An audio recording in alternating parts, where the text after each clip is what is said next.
Levitiko Kapitulo 8. Pagpapakabanal na iniutos ng Diyos.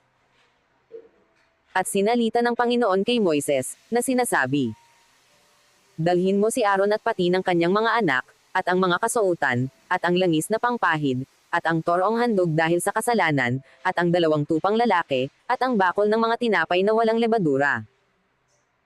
At pulungin mo ang buong kapisanan sa pintuan ng tabernakulo ng kapisanan. At ginawa ni Moises ayon sa iniutos sa kanya ng Panginoon, at nagpupulong ang kapisanan sa pintuan ng tabernakulo ng kapisanan. At sinabi ni Moises sa kapisanan, ito ang ipinagawa ng Panginoon. Paglilinis ng mga saserdote sa tubig. At dinala ni Moises si Aaron at ang kanyang mga anak, at hinugasan ng tubig ang kasuotan ng pari. At isinuot sa kanya ang kasuotan, at binigkisan ng pamigkis, at ibinalabal sa kanya ang balabal, at sa kanya ipinatong ang ipod, at ibinigkis sa kanya ang pamigkis ng ipod na mainam ang pagkayari, at tinalian nito. At ipinatong sa kanya ang pectoral, at inilagay sa loob ng pectoral ang urim at ang thummim. At ipinatong ang mitre sa kanyang ulo, at ipinatong sa mitre sa harap, ang lamin ng ginto, ang banal na putong, gaya ng iniutos ng Panginoon kay Moises. Pagmamantika ng langis. At kinuha ni Moises ang langis na pangpahid, at pinahiran ang tabernakulo, at ang lahat ng nandoon, ay pinapedyeng banal. At winisikan niya ni Yaon ang ibabaw ng dambana na makapito, at pinahiran ng langis ang dambana at ang lahat ng kasangkapan ni Yaon, at ang hugasan at ang tungtungan ni Yaon, upang ariing banal. At binuhusan ng langis na pangpahid ang ulo ni Aaron, at pinahiran niya ng langis siya upang papagbanalan. At pinalapit ni Moises ang mga anak ni Aaron, at sila'y sinuotan ng mga kasuotan, at binigkisan ng mga pamigkis, at itinali sa kanilang ulo ang mga tiara, gaya ng iniutos ng Panginoon kay Moises. Pagpapabanal sa pamamagitan ng dugo. At kanyang inilapit ang torong handog dahil sa kasalanan, at ipinatong ni Aaron at ng kanyang mga anak ang mga kamay nila sa ulo ng torong handog dahil sa kasalanan. At pinatay niya, at kumuha si Moises ng dugo at ipinahid ng kanyang daliri sa ibabaw ng mga anyong sungay ng dambana sa palibot, at nilinis ang dambana, at ang dugo'y ibinuhos sa tungtungan ng dambana, at inaring banal upang pagtubusan. At kinuha niya ang lahat ng taba na nasa ibabaw ng mga lamang loob, at ang lamad ng atay, at ang 2 bato, at ang taba ng mga yaon, at sinunog ni Moises sa ibabaw ng dambana. Datapwat ang toro, at ang balat, at ang laman, at ang dumi, ay sinunog niya sa apoy sa labas ng kampamento, gaya ng iniutos ng Panginoon kay Moises.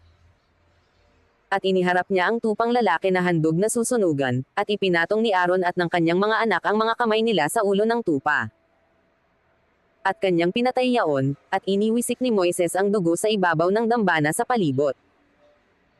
At kinatay niya ang tupa, at sinunog ni Moises ang ulo, at ang mga putol-putol, at ang taba.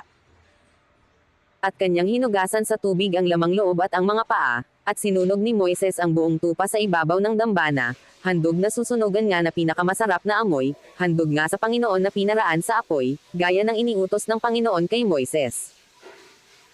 At iniharap niya ang ikalawang tupa, ang tupa na itinatalaga, at ipinatong ni Aaron at ng kanyang mga anak ang kanilang mga kamay sa ulo ng tupa. At kanyang pinatay yaon, at kumuha si Moises ng dugo ni Yaon, at inilagay sa pinggol ng kanang tainga ni Aaron, at sa daliring hinlalaki ng kanyang kanang kamay, at sa daliring hinlalaki ng kanyang kanang paa. At pinaharap niya ang mga anak ni Aaron, at nilagyan ni Moises ng dugong yaon sa pinggol ng kanilang kanang tainga, at sa daliring hinlalaki ng kanang kamay nila, at sa daliring hinlalaki ng kanang paa nila, at iniwisik ni Moises ang dugo sa ibabaw ng dambana sa palibot. At kinuha niya ang taba, at ang matabang buntot, at ang lahat ng tabang nasa ibabaw ng lamang loob, at ang lamad ng atay, at ang 2 bato, at ang taba ng mga yaon, at ang kanang hita.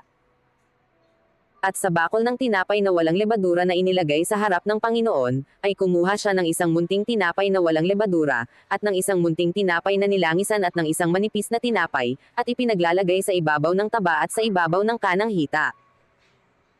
At inilagay na lahat sa mga kamay ni Aaron at sa mga kamay ng kanyang mga anak, at pinag-aalog na pinakahandog na inalog sa harap ng Panginoon. At kinuha ni Moises sa kanilang mga kamay, at sinunog sa dambana sa ibabaw ng handog na susunugan, mga talagang pinakamasarap na amoy, handog nga sa Panginoon na pinaraan sa apoy. At kinuha ni Moises ang dibdib at inalog na pinakahandog na inalog sa harap ng Panginoon, ito ang bahagi ni Moises sa tupang itinalaga, gaya ng iniutos ng Panginoon kay Moises. At kumuha si Moises ng langis na pangpahid, at ng dugong nasa ibabaw ng dambana, at iniwisik kay Aaron, sa kanyang mga suot, at sa kanyang mga anak, at sa mga suot ng kanyang mga anak na kasama niya, at pinapidyeng banal si Aaron at ang kanyang mga suot, at ang kanyang mga anak at ang mga suot ng kanyang mga anak na kasama niya. Nanatili ang mga saserdote sa tabernakulo. At sinabi ni Moises kay Aaron at sa kanyang mga anak, pakuluan ninyo ang laman sa pintuan ng tabernakulo ng kapisanan, at doon ninyo kanin, at ang tinapay na nasa bakol ng itinatalaga, ayon sa iniutos ko, na sinasabi, kakanin ni Aaron at ng kanyang mga anak. At ang labis sa laman at sa tinapay ay susunugan ninyo sa apoy. At sa pintuan ng tabernakulo ng kapisanan ay huwag kayong lalabas na 7 araw, hanggang sa maganap ang mga kaarawan ng inyong pagtalaga, sapagkat 7 araw na kayo'y matatalaga. Kung paano ang ginawa sa araw na ito, ay gayon ang iniutos ng Panginoon na gawin upang itubos sa inyo. At sa pintuan ng tabernakulo ng kapisanan ay matitira kayo gabit araw na 7 araw, at inyong tutuparin ang kautusan ng Panginoon, upang huwag kayong mamatay, sapagkat gayon ang iniutos ko. At ginawa ni Aaron at ng kanyang mga anak ang lahat na iniutos ng Panginoon sa pamamagitan ni Moises.